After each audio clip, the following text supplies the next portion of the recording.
வணக்கம். சிங்கம் 3 பார்த்துருக்க வேண்டிய அதே கண்கள் படத்தை நாங்கள் பார்த்துருக்கோம். ஏன்னா உங்களுக்கு தெரியும் சிங்கம் 3 படத்தை போஸ்ட்போன் பண்ணிட்டாங்க அப்படிங்கிறது.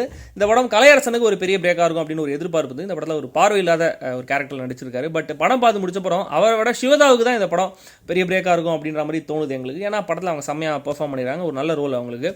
பாலசரவணனும் அவருடைய காமெடி டைமிங்கில் வழக்கமாக அவர் இப்பயும் கலக்கிற மாதிரி சூப்பராக கலக்கியிருக்காரு. ஜனனி ஐயருக்கு வழக்கமான தமிழ் சினிமா ஹீரோயின் ரோலாக இல்லாமல் ஒரு புதுசான ஹீரோயின் ரோல் மாதிரி ஒன்று கொடுத்துருக்காங்க. அவங்க முடிஞ்ச வரைக்கும் நல்லா பெர்ஃபார்ம் பண்ணியிருக்காங்க. பட் எல்லாத்தையும் இங்கே சொல்லிட்டேன். எப்படி மிச்சத்தை அங்கே உட்காந்து சொல்கிறேன்.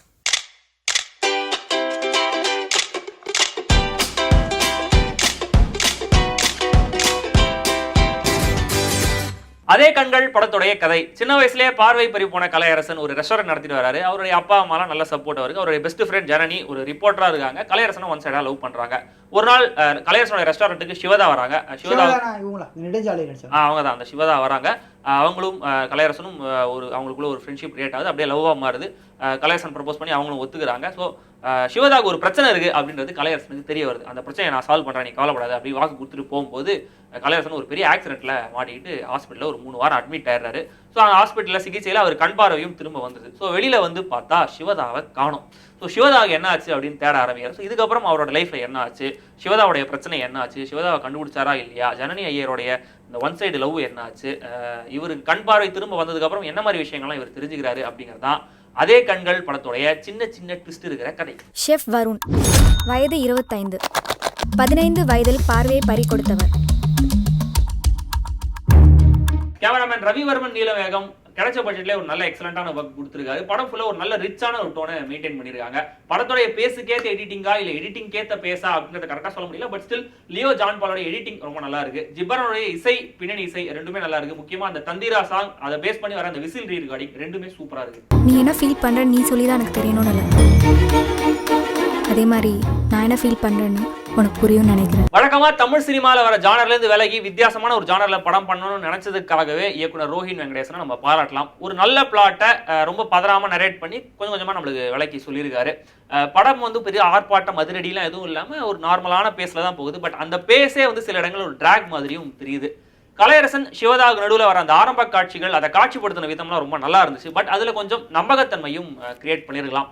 படத்துல கலையரசனை ஆக்சிடென்ட் ஆன அப்புறம் படத்துடைய டோனே மொத்தமா ஒரு ரொமான்டிக் படத்துல ஒரு த்ரில்லர் படம் மாதிரி டோனே மொத்தமா மாறுது. அப்புறம் பாலசரவணன் ஃப்ரேம்ல வந்தப்புறம் ஒரு காமெடி படம் மாதிரி மாறிடுது. திடீர்னு இப்படி டோன் மாறுது. ஒரு இன்டர்வலுக்கு அப்புறம் தான் கொஞ்ச நேரம் கழிச்சு தான் வந்து படத்துக்குன்னு ஒரு டோன் ப்ராப்பரா செட் ஆகுது. அவித்தல், பொரித்தல், வறுத்தல், வதக்கல், இதான் நம்ம தொழில். நமக்குள்ள ஏன் டப்புன்னு செட் ஆச்சுன்னு இப்பதான் தெரியுது. இன்டர்வல் முடிஞ்சா கொஞ்ச நேரத்திலேயே படத்துடைய அந்த முக்கியமான மர்மம் பிளாட் என்ன அப்படின்றத நீங்க கெஸ் பண்ணிடுவீங்க கண்டிப்பா. அதுக்கப்புறம் அந்த கேரக்டருடைய மோட்டிவ் என்ன அப்படின்றத தெரிஞ்சுக்கிறது தான் கொஞ்சம் வெயிட் பண்ண வேண்டியதா இருக்கு. அந்த கேரக்டருக்கான மோட்டிவ்லாம் ரொம்ப ஜஸ்டிஃபிகேஷன்லாம் கொடுத்து பெரிய ஃபிளாஷ்பேக்லாம் சொல்லி நம்மள போர் அடிக்காம டு த பாயிண்ட் சொல்லிட்டு போயிருக்காங்க. பட் அந்த மோட்டிவ் சொன்ன அப்புறமும் படத்தை கொஞ்சம் மாதிரி இருந்துச்சு. தெகிடி மாதிரி ஒரு நல்ல லோக்கி த்ரில்லர் படம் அதே கண்கள். பட் அது ரொம்ப லோக்கியா இருக்கிறது தான் படத்துல பிரச்சனையும் கூட. சரி கால், எவ்வளவு சீரியஸா யோசிச்சுட்டு இருக்காங்க. சீரியஸ்னு போன் எடுத்துட்டு வந்து மூஞ்சி முன்னாடி நீட்டிட்டு இருக்க. மொத்தத்துல அதே கண்கள் நீங்க கண்டிப்பா பார்த்து வரவேற்கக்கூடிய படம் தான். ஆஹா ஓஹோ பிரமாதம் சூப்பர் சரியான செம்ம ரொமான்டிக் த்ரில்லர் படம் அப்படின்லாம் சொல்ல முடியலனாலும் கண்டிப்பா ஒரு நல்ல படம் தான். தியேட்டர்ல போய் பாருங்க.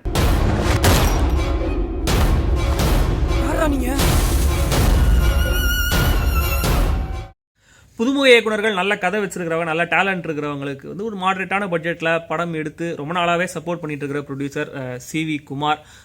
பெரிய பட்ஜெட்டில் படம் எடுத்து படம் ஓடுமா ஓடாதான்னு வயிற்றில் நெருப்பு கட்டிட்டு இருக்குது பதிலாக இந்த மாதிரி மாடரேட்டான பட்ஜெட்டில் நல்ல படங்கள் எடுத்து ரிலீஸ் பண்ணிட்டாங்கன்னா ரிஸ்க் கம்மி, படம் ஓடிச்சுன்னா லாபமும் ஜாஸ்தியாக வரும். அதை வச்சு அவங்க இன்னும் எதிர்கால நல்ல படங்கள்லாம் எடுப்பாங்க அப்படின்ற ஒரு நம்பிக்கையும் நம்மளுக்கு இருக்கும். இந்த மாதிரி படங்கள் வரதும் அந்த படத்தை நீங்கள் தியேட்டரில் போய் பார்க்குறது தான் இந்த படங்களுக்கு நீங்கள் கொடுக்குற சப்போர்ட். அதுதான் தமிழ் சினிமாவுக்கும் நல்லது. ஏன் இந்த விஷயத்தை மூச்சு முட்டை சொல்கிறேன் அப்படின்னு கேட்டிங்கன்னா, செல்ஃபி ரிவ்யூ புது சேனல் ஆரம்பிச்சிருக்கோம். ஸோ அது வந்து ஏதாவது புதுசாக கருத்து சொல்லணும், நல்ல கருத்தாக சொல்லணுன்றனால அந்த கருத்து நான் சொல்லி முடிச்சிட்டேன்.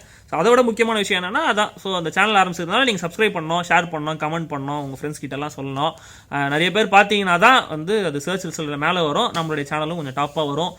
அதனால் வந்து கண்டிப்பாக அதை சப்ஸ்கிரைப் பண்ணுங்கள், ஷேர் பண்ணுங்கள். நான் ஒருத்தர் சப்ஸ்கிரைப் பண்ணுறதுனால எப்படி டாப்பில் வரும் அப்படின்னு கேட்காதீங்க.